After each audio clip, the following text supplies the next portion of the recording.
Fala turminha, segundo ano médio, Colégio Curso Universo. Nós vamos para mais uma videoaula de Sociologia.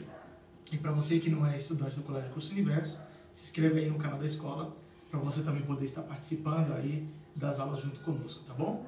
O nosso assunto, segundo ano médio, que vai ser ministrado agora, nesse momento para vocês, é esse assunto aqui. Poder, política e Estado no Brasil. Deixei a imagem aqui de Dom Pedro I, ali por trás das letras, tá? É somente para falar que esse foi o primeiro imperador do Brasil. Mas a gente vai ver a questão do poder, como é que era exercido esse poder, a política, toda a organização política e a criação do Estado, como era que o Estado reagia mediante a sociedade e suas estratégias, tá bom? Como o Estado aí. Então vamos lá. Gente, eu acredito que essa aula eu não vou conseguir terminar em 30 minutos, em 25, 30 minutos. Vou ver se eu vou pelo menos até o governo falando das estratégias, né, as questões políticas e as divergências, pelo menos até o final do governo Vargas aqui eu vou falando. Eu não estou aqui para falar de história, embora claro que eu vou citar fatos históricos sem dúvidas nenhuma, mas não estou aqui para falar da história em si, explicar os porquês do contexto histórico, mas vamos falar da questão sociológica, mais a questão política mesmo. O nosso assunto vai estar voltado exclusivamente para as questões políticas com relação ao poder, política e Estado no Brasil, para você poder compreender aí a governabilidade do Brasil desde o período colonial até os dias atuais. Então fica aí na sua telinha e vamos junto para mais uma videoaula. Pronto. Gente, veja bem, o Estado até o fim do século XIX. Veja bem, gente, o Brasil em si, deixa eu ir para esse lado aqui, deixa eu ver se é melhor. O Brasil em si, ele passa por alguns períodos aí históricos que que não podem ser ignorados desses pontos, né?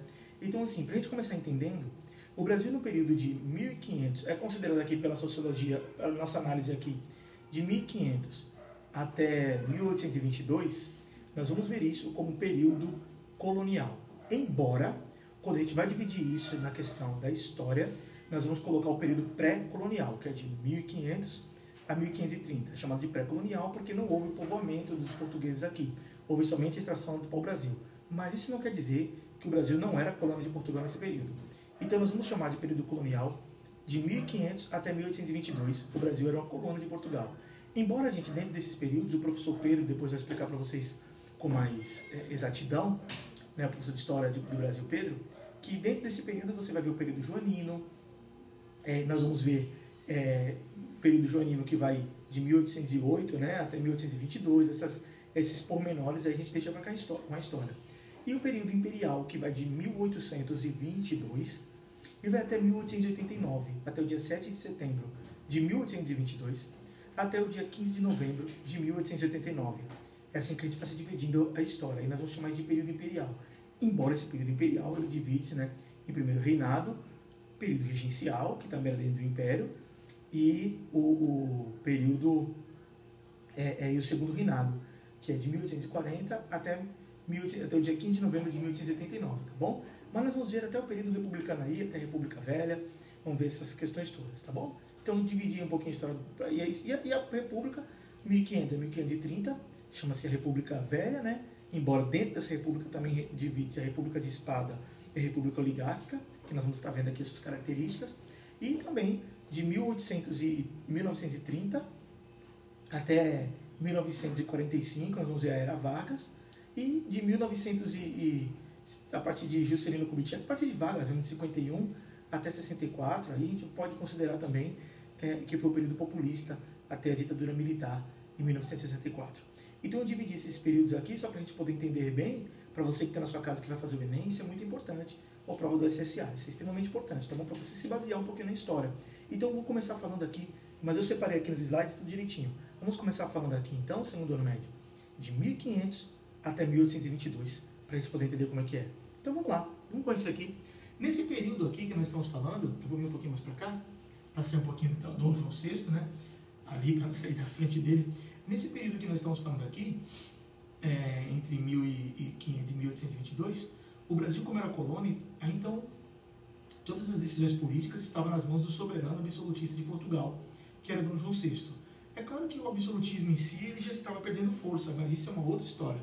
Ele já vinha perdendo força, mas não deixava de ser uma monarquia absolutista. Tá? Não deixava de ser, de forma nenhuma, uma monarquia absolutista. Então, aqui, Dom João VI, eu coloquei a figura. Então, até de 1500 até 1822, todas as decisões políticas eram tomadas pelo soberano português. As decisões políticas eram tomadas em Portugal, a não ser no período joanino, que a sede do reino português ficou aqui no Brasil, né? Que começa ali em 1808 até 1822. Então, assim, todas as decisões políticas eram dadas dessa forma. Mas quando chega no ano de 1807 de setembro de 1822, vai começar uma nova era no Brasil agora, embora sem perder os laços com Portugal. Nós vamos começar um novo período, que é o período imperial, onde no dia 7 de setembro de 1822 é proclamada a independência do Brasil. E o Brasil vai dar início, agora vai deixar de ser colônia, para ser um período imperial. E início do século XIX começa o período imperial. Então vamos ver aqui no próximo slide como era a política nesse período.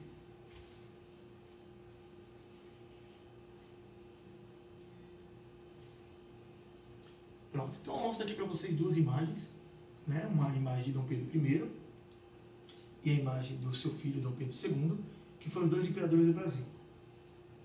Quando eu trago para cá, eu coloco esse ponto, né? Nesse período imperial, que foi de 1822 até 1889, tirando o período regencial, né? Obviamente, teve o período ali de regência do Brasil.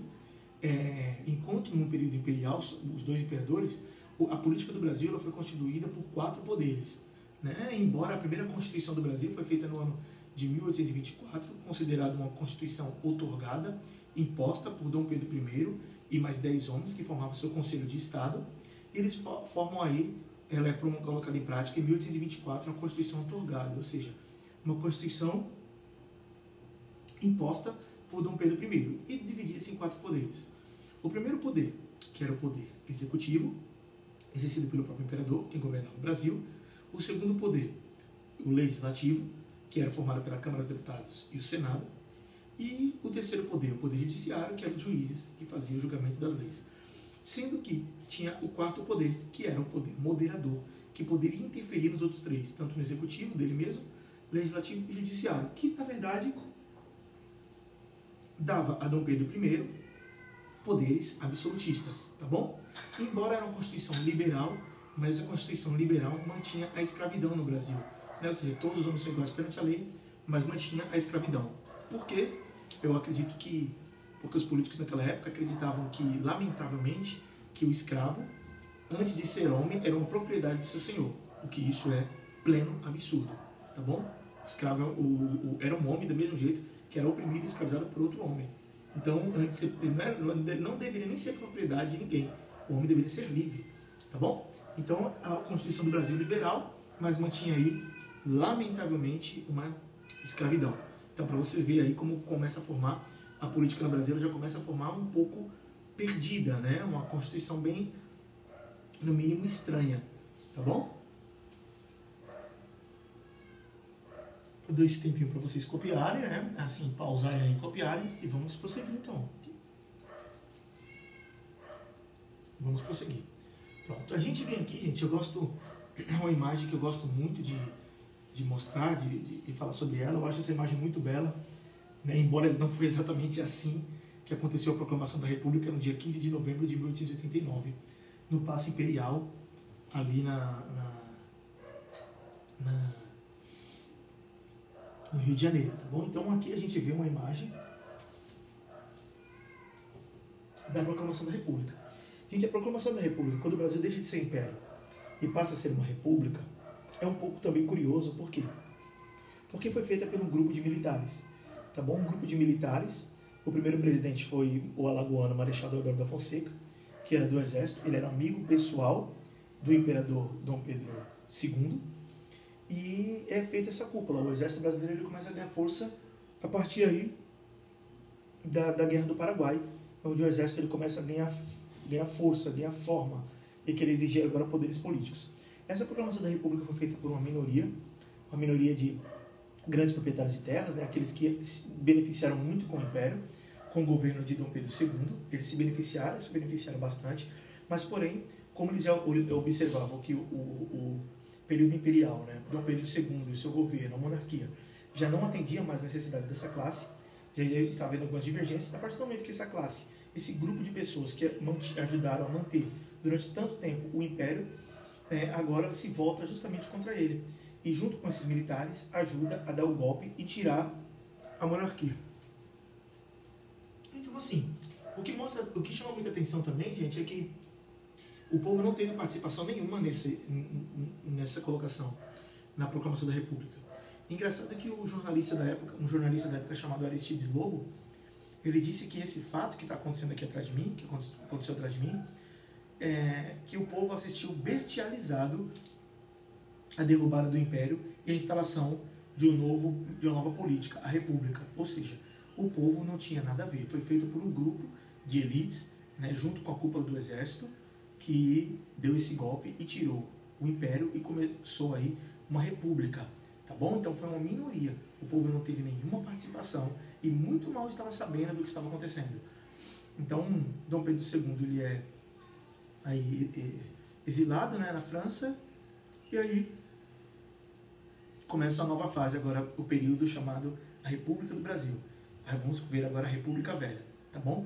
Onde forma-se aí a segunda Constituição do Brasil, primeira da República e a segunda do Brasil no ano de 1891.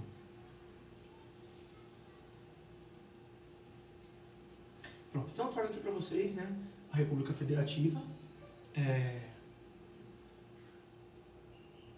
Essa república, ela era, além de ser federativa, os estados eles podiam fazer até suas próprias constituições, tá bom? Os estados eles tinham muita autonomia, mas existiam grandes divergências aqui entre os políticos. Por exemplo, o vice-presidente, que era Marechal Deodoro da Fonseca, ele tinha muita divergência com Floriano Peixoto, o vice-presidente. Ele tinha muita divergência com o Marechal Deodoro da Fonseca.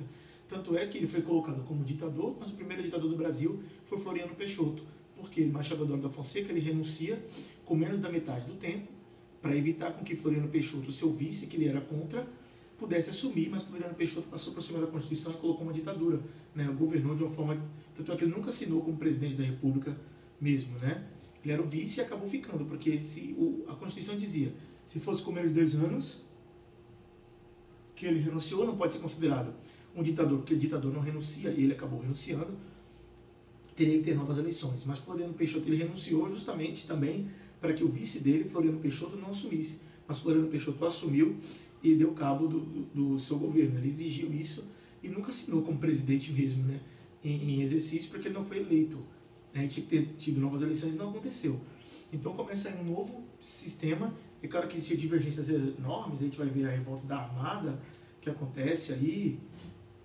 Várias revoltas acontecem aqui que depois o professor de História do Brasil, Pedro, conta para vocês, né? Na República Velha, que teve a revolta da Chibata, a revolta da vacina, aí tem a questão de Canudos, o contestado, que isso aí são os fatos históricos que eu disse que eu iria ignorar. Só estou citando aqui para colaborar com aquilo que eu estou falando.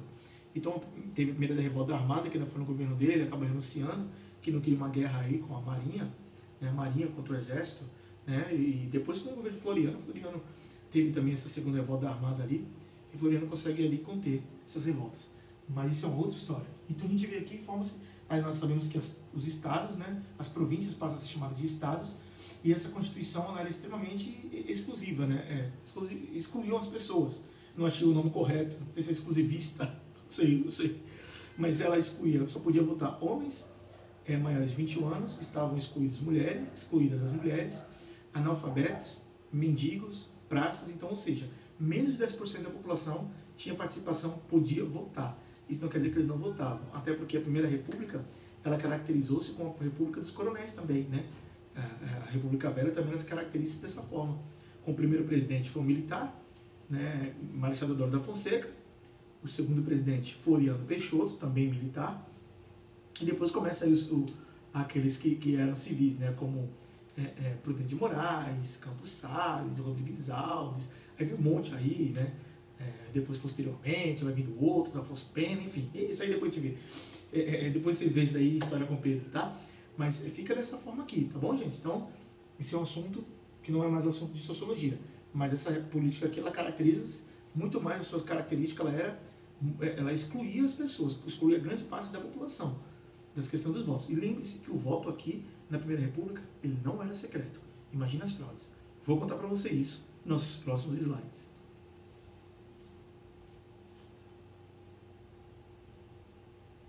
Pronto, aqui eu mostro para vocês darem uma olhada nessa imagem, observe bem, dá uma copiada aí logo. Ok? Pronto. Gente, esse grupo de pessoas que eu coloquei aqui, que está aqui atrás de mim, são chamados os coronéis, né? Durante a República Velha, esses coronéis aí, eles foram praticamente o centro da vida pública. Os coronéis, eles praticamente estavam quase que acima da lei. Recebiam a patente dos coronéis, herdaram aquilo ali desde a guarda imperial, né, que foi feito ali ainda no período da regência. Eles herdaram aí esse título, embora não eram coronéis de patente, mas herdaram esses títulos. E esse daí estavam praticamente, esse era o centro da vida pública, ele fazia praticamente como ele queria. Dentro das suas fazendas, ele tinha as pessoas que trabalhavam para eles. Porque a Primeira República do Brasil, ela não tinha nenhum tipo de assistencialismo para as camadas mais pobres, de jeito nenhum. Quem fazia esse serviço ficava mais para as igrejas mesmo. A política, não existia uma política assistencialista, que cuidava dos mais pobres, não tinha hospitais, né, escolas públicas, era muito raro essa coisa, tá bom, gente? Então ficava mais a cabo das igrejas mesmo, para fazer esse tipo de serviço. Então não tinha aposentadoria, direitos trabalhistas não existiam nesse período, da República Velha, embora teve seus avanços, né? Mas não tinha absolutamente nada disso. Então, assim, desculpa, gente, que o meu nariz está coçando. Então, assim, toda essa questão, essa parte, ela vai ficar mais para a questão das igrejas, tá bom? E quando a gente traz para cá, eu vou mostrar para vocês aqui esse grupo de pessoas, que esse grupo de pessoas, eles eram os chamados os coronéis, tá bom? Esse que é o centro da vida pública. E eu mostro aqui uma outra imagem para vocês, que é um dono de uma fazenda, um coronel, levando aqui um burro, né, para fazer um depósito do voto. Existia uma questão aqui, que era o voto de cabresto. O que era o voto de cabresto? Era justamente quando o coronel, ele pegava a pessoa e obrigava aquela pessoa que trabalhava na sua fazenda para votar no seu candidato, tá bem? O que era o voto a bico de pena? O voto a bico de pena é quando a cédula ela já estava marcada. E o que era o curral eleitoral? O curral eleitoral era o grande galpão que eles ficavam lá, trancados, não podiam sair, recebiam até boa comida, e só podiam sair depois que votavam. Era chamado voto de cabresto do curral eleitoral, o que foi muito comum durante a Primeira República no Brasil, até porque o voto não era secreto, né? Então muita gente que não era analfabeta acabava votando, que era analfabeta acabava votando também nos candidatos dos coronéis aí, que tinham privilégio em detrimento de toda a sociedade aí, tá bom, gente? Então as fraudes aqui eram extremamente comuns, era um jogo muito bem montado. Então, gente, não é à toa que a política do Brasil é como é hoje, como a gente vê pessoas sendo presas, que era para fazer o bem, fazendo leis para seus benefícios próprios, para proteger os seus, para se proteger para conseguir ser imune à questão da não serem punidos, a imunidade parlamentar, uma série de coisas. A gente vê aí que tudo isso vem de uma história. E esses, lamentavelmente, que estão aí, que a grande parte dos políticos brasileiros ainda herdam esse tipo de coisa, né? Lamentavelmente, grande parte dele. A nossa política do Brasil, ela tem uma história realmente muito suja. Então, até agora, não conseguimos limpar totalmente isso. Mas um dia o Brasil chega lá.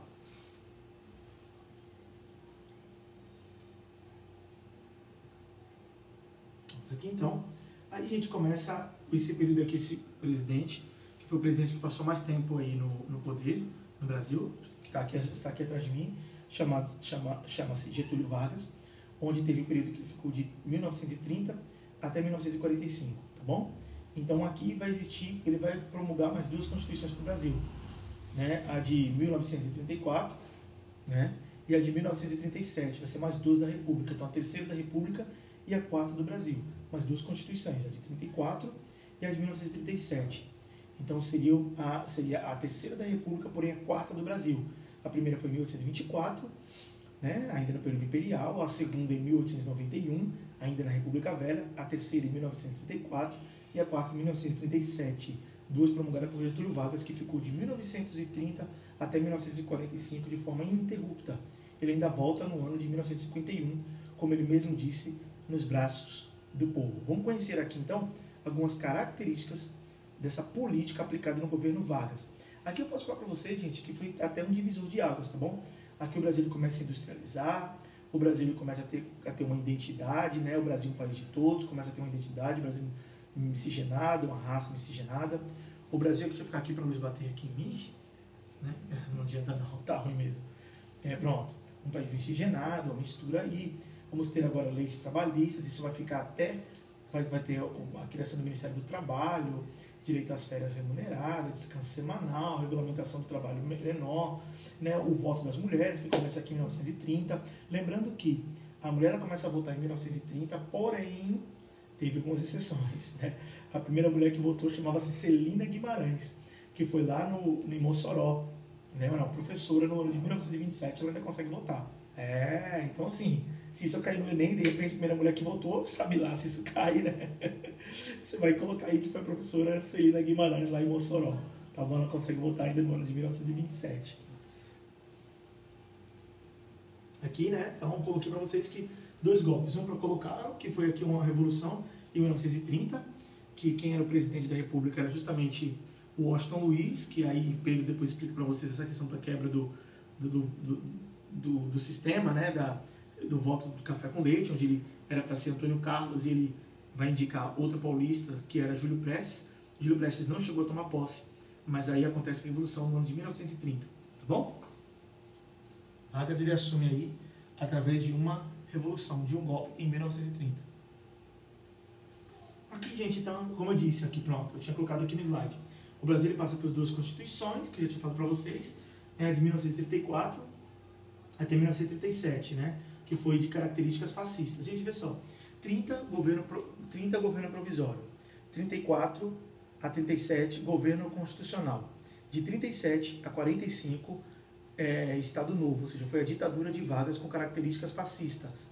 Inclusive ficou até conhecido de forma pejorativa por integralista, porque existia a AIB, Ação Integralista Brasileira, que apoiava o regime de Vargas, liderada por Plínio Salgado, apoiava o regime de Vargas, mas depois vai acontecer um rompimento aí entre eles, tá bom? Porque Vargas se tornasse o ditador, então nem a AIB teve espaço ali realmente no governo de Vargas. Então, de 30 a 34, governo provisório. De 34 a 37, Vargas foi eleito de forma indireta o governo constitucional. E de 1937 até 1945, Estado Novo, que foi a ditadura de Vargas, o governo conhecido como fascista, né, o governo de ditadura de Vargas. Quando ele volta em 1951, já não é na era Vargas mais, que a era Vargas é de 1930 a 1945, já vai ser então o governo já bem mais populista de Vargas, né, é bem mais democrático, que a democracia no Brasil é aberta no ano de 1945 pelo próprio Vargas, mas isso é uma outra história.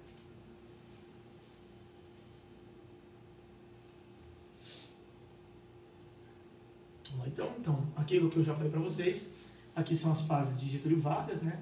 Uma chargezinha aí, você pode ver ele no final com a arma na mão, quando ele comete suicídio, tá bom? Quando ele diz, né? Então hoje eu saio da vida para entrar pela história, é o que ele diz aí, depois ele dá um tiro no peito no Palácio do Catete. Então aqui mostra as fases de Vargas. Então, de 1930... a instalação do governo provisório, 34, eleições a Vargas à presidência pelo Congresso, 37 a 45, Estado Novo, ou seja, deposição do Estado Novo, né, onde ele acaba sendo até deposto, e aquilo que eu já tinha falado para vocês, eu coloquei para vocês aí em casa poderem copiar. Tá entendendo, segundão? Todos estão entendendo muito bem? Estão? Ótimo, vai tomando nota aí, que isso é importante para nossa prova, para nossos testes, que esse período vai passar, tá? Então vamos lá.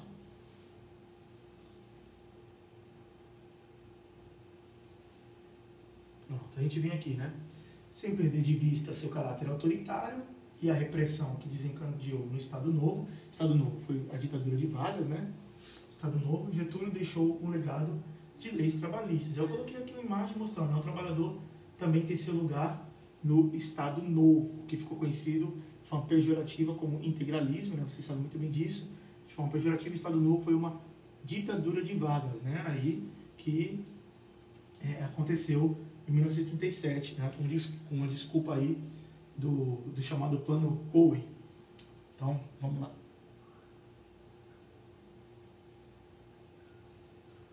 Pronto. Gente, aqui eu vou falar um pouquinho dessa parte, mas eu vou ter que encerrar já, embora eu ainda tenha um tempo. Mas é porque eu não quero repartir a aula aí com vocês, eu não quero repartir. Eu vou falar um pouquinho disso aqui, mas eu não quero repartir a aula no meio. Então, na verdade, eu queria terminar em Vargas. Mas eu ainda tenho tempo que essa aula teria que ser dividida em 2 partes, né? De 25 minutos e 25 minutos. Tá bom? Por causa do aparelho, que não suporta tanto tempo direto assim, tá bom, gente? Então, eu vou falar mais um pouquinho e depois eu encerro aí para a gente poder dar continuidade na nossa próxima videoaula de Sociologia, tá bem? Então aqui eu coloco, gente, o que 1945 a 1964, nós vamos colocar aí como o período, né, o Estado liberal, tá bom? Que foi de 1945 a 1964. Iniciava-se assim no Brasil 19 anos de democracia liberal, demilitada por golpes militares. Aqui, gente, eu coloquei essa imagem aqui, porque depois da morte de Getúlio Vargas, houve uma instabilidade também, né? Houve muita instabilidade no governo brasileiro. Aqui, então, assim, diretamente a gente vai ver que um se suicidou, que foi Vargas, Juscelino Kubitschek, Vargas se suicidou, um morreu, um teve a sua posse contestada, porque teve duas tentativas de golpe, de Aragaças e Jacareacanga, no governo de JK. Um renunciou, Jânio Quadros, Juscelino Kubitschek e Jânio Quadros, e o outro, João Goulart, que foi deposto. Então, um morreu, um teve sua posse contestada, um renunciou e um sofreu o golpe. Para vocês verem aí como é que acontece na política brasileira, o que torna-se algo muito lamentável. Eu vou continuar indo, gente, pelo menos para ver até onde eu consigo, tá bom? Para ver se eu consigo achar um local para poder parar, que eu não posso parar exatamente agora, porque entrei já em outra parte. Eu vou ver se eu consigo adiantar e parar em determinado local. Eu acho uma parte aqui para parar, tá bom? Mas aqui começa o período de 19 anos de democracia. 64 foi o golpe que acaba aí dando um fim nesse período democrático, que a gente só volta aí dá 24 anos de ditadura militar e nós só voltamos a ter democracia no ano de 1985. Então vamos lá. Aqui, né? De 46 a 50, isso antes, tá, gente? De 46 a 50, o governo do general Eurico Gaspar Dutra, eleito pelo voto popular. Em 1951 a 1954, o governo de Vargas foi eleito também pelo voto popular, como Vargas mesmo disse, nos braços do povo. Teve algumas estratégias aí, né? Vargas, ele ainda montava aí, ele dizia que não ia ser eleito para a presidência, mas ele acabou sendo deposto, né? Ele foi deposto pelo aquele mesmo grupo que o colocou no poder, acabou sendo deposto, e Vargas ele vai segurar sua candidatura. Então ele acaba apoiando aí, de forma ainda muito cínica, o governo de Eurico Gaspar Dutra, né? Que era do exército, contra a candidatura de um outro candidato, que era da aeronáutica, né? Então, assim, era um brigadeiro da aeronáutica, tá? Inclusive tinha até um lema na época: vote no brigadeiro, ele é bonito e é solteiro, as mulheres na época, né, falavam aí. Então, era uma disputa aí, e Vargas acaba apoiando a candidatura de Eurico Gaspar Dutra, justamente para deixar um conflito entre as Forças Armadas. Olha Vargas aí se preparando para voltar em 1951, tá bom? Aí entra, né, o governo depois que Juscelino Kubitschek, 54 a 55, um governo de transição, né? Tentativa de golpes para impedir a posse de JK, como eu tinha falado para vocês.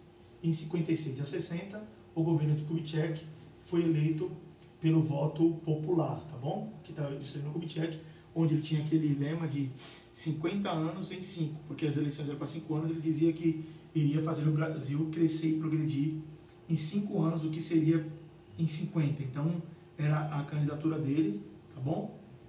Do mineiro aí, Juscelino Kubitschek. Essa era uma das propagandas dele, tá certo? Gente, achei um espaço para parar a videoaula, mas eu só quero explicar pelo menos só mais um slide, tá bom? Só mais um slide a título de informação. A gente veio para cá, então. Esse aqui foi Jânio Quadros, que acabou renunciando. Esse cara aqui ele foi eleito pela UDN, que era um partido antigetulista, a União Democrática Nacional. Ele foi eleito como presidente, o presidente mais votado de todos os tempos até então, e teve como vice-presidente esse aqui, João Goulart, tá bom? Mais conhecido como Jango, que era o herdeiro político de Getúlio Vargas. Então foi feito aqui a oposição a Vargas, que era a UDN, era um partido antigetulista, a UDN, e o outro, que era o herdeiro político, né, que o voto para vice-presidente era separado. Então formou-se aí a UDN, aí juntou-se ao partido o PTB de João Goulart, mais conhecido como Jango, que acabou sendo deposto, né? Esse aqui renunciou apenas com 7 meses, né? Então ele acaba renunciando, alegando aí forças terríveis, né? Ajudou, mas a gente sabe nós sabemos os motivos que ele fez isso, né? Tentando que o povo pudesse novamente voltar, mas ele acabou renunciando, né? Com 7 meses de governo, porque ele governava sem constar a base do partido. E quando entra João Goulart, acaba acontecendo o golpe de 1964. A ditadura militar entra no Brasil e vai ficar até 1985, né? Ou seja, mas ele governa como forma de parlamentarismo até 1963, quando tem o plebiscito, né, e ele acaba voltando com todos os poderes aí para governar. Então veja como foi conturbada aí essa questão da política do Brasil, tá bom, gente? Achei um espaço, como eu disse, para poder encerrar a aula, que já faz 30 minutos aqui que eu estou falando, e na próxima a gente entra aí com o governo dos militares. Eu deixei separado ali, próximo ao governo dos militares, tá bom? Que vai de 1964 até 1985. Pessoal, segundão, e aqueles que estão assistindo esse vídeo aí na sua casa, muito obrigado por permitir que eu entrasse aí na sua casa de forma virtual, através da sua telinha. Muito obrigado por vocês terem assistido. Um grande beijo para vocês e me esperem para a gente começar agora sobre a ditadura militar, a política da ditadura militar, até a próxima aula, tá bom? Fique com Deus e até a próxima aula. Tchauzinho!